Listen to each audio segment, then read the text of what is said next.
Malgré un blocus américain à 134 milliards de dollars US, Cuba maintient ses prouesses sociales. Éducation gratuite, système de santé exemplaire, réduction drastique de la malnutrition, le féroce embargo de son voisin américain, causant des milliards de dollars US de pertes depuis maintenant 56 ans, n'a pas empêché la petite île de préserver ses acquis sociaux. Le système de sanctions unilatérales le plus injuste, lourd et prolongé ayant été mis en œuvre contre un pays, c'est en ces termes que le ministère cubain des Affaires étrangères évoque le blocus imposé à l'île des Caraïbes par les États-Unis voisins depuis près de 60 ans.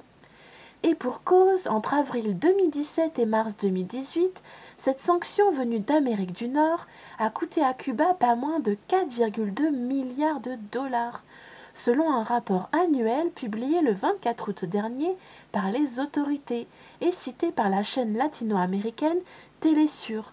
Cette même chaîne qui vient d'être censurée par les États-Unis et par l'Occident. J'ai fait une vidéo il n'y a pas longtemps dessus.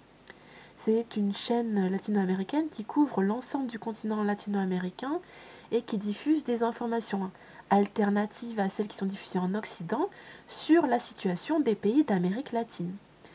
Une facture salée qui porte le coût total des pertes causées à l'économie de l'île par le blocus à 134,5 milliards de dollars depuis 56 ans selon les données de l'ONU. Allégé sous l'administration Obama, mais jamais aboli malgré les promesses faites en ce sens, l'embargo, le boycott nord-américain sur Cuba, a connu un nouveau pic en juin 2017, lorsque le nouveau président Donald Trump a décidé de le renforcer, publiant notamment une liste de 179 entités cubaines avec lesquelles les entités légales américaines ne peuvent pas commercer. Les nouvelles sanctions contre Cuba ont causé une diminution du nombre de visiteurs en provenance des États-Unis et ont généré des obstacles majeurs aux relations économiques et commerciales des sociétés cubaines avec de potentiels partenaires américains et pays tiers, peut-on lire dans le dernier rapport publié par les autorités de l'île. Ces mesures n'affectent pas uniquement l'économie d'État, mais aussi le secteur non étatique du pays, causant de sérieux dommages, est-il encore précisé. L'extraterritorialité, une arme d'intimidation massive. Dans la pratique, le blocus signifie qu'à de très rares exceptions près, toute transaction financière est interdite entre les deux pays. Ainsi, en théorie, tout produit comportant des éléments d'origine cubaine ne peut entrer aux États-Unis. Une lourde épine dans le pied de l'économie cubaine qui se voit privée d'exportation envers la première puissance économique mondiale. Mais les effets dramatiques de l'embargo ne s'arrêtent pas là, puisqu'une loi adoptée en 1996 interdit à n'importe quelle personne ou entreprise dans le monde de trafiquer avec des biens américains qui ont été nationalisés par Fidel Castro dans les années 1959-1961. L'arme juridique employée par Washington à ce dessein, dans ce but, le principe d'extraterritorialité, selon lequel toute entreprise étrangère ayant un lien quelconque avec les États-Unis peut être poursuivie par la justice nord-américaine pour des faits commis hors du territoire des États-Unis. En des termes plus simples, toute société étrangère commerçant en dollars US peut être poursuivie et lourdement condamnée si elle ne se plie pas à la volonté de Washington.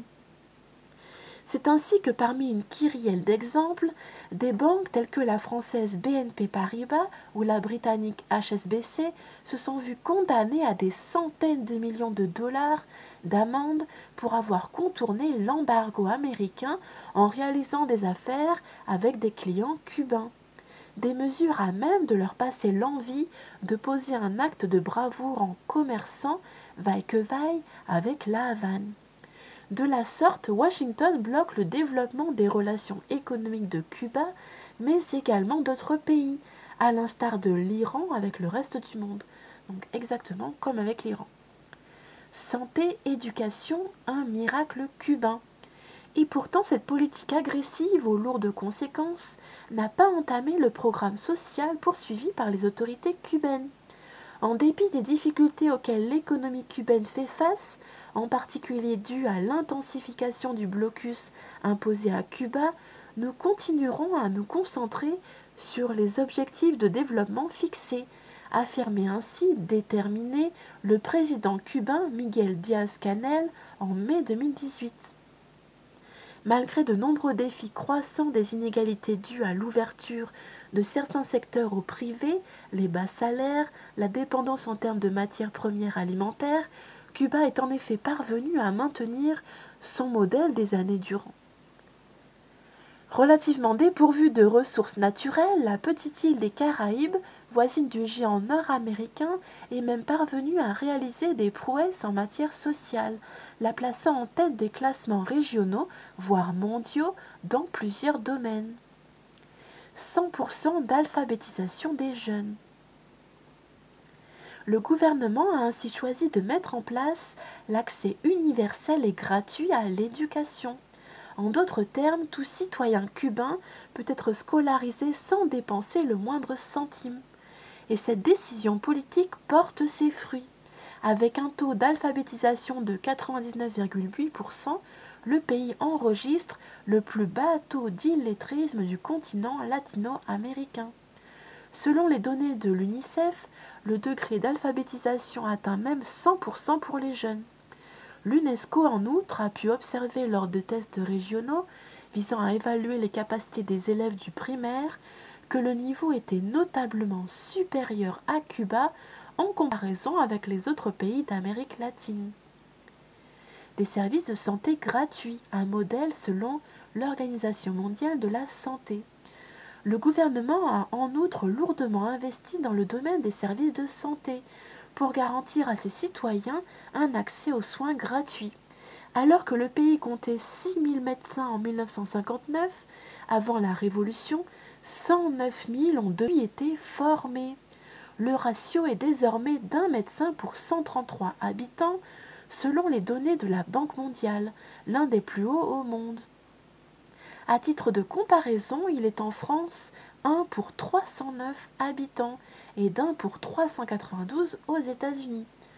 Donc le système fonctionne moins bien en France et aux États-Unis. Peut-être que c'est dû aux politiques qui ne font pas ce qu'il faut. Des résultats qui avaient impressionné Margaret Chan, alors directrice de l'Organisation mondiale de la santé, OMS, qui avait visité l'île en 2014. Je cite, « Nous souhaitons ardemment que tous les habitants de la planète puissent avoir accès à des services médicaux de qualité, comme à Cuba », avait-elle alors affirmé. L'insécurité alimentaire au plus bas. Les autorités cubaines sont par ailleurs parvenues à réduire drastiquement l'insécurité alimentaire, se classant parmi les meilleurs élèves du continent et du tiers-monde.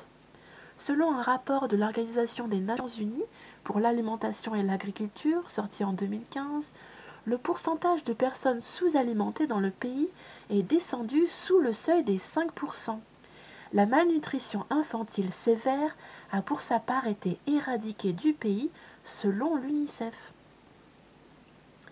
Des résultats qui se reflètent par un taux de mortalité infantile particulièrement bas pour un pays du tiers-monde.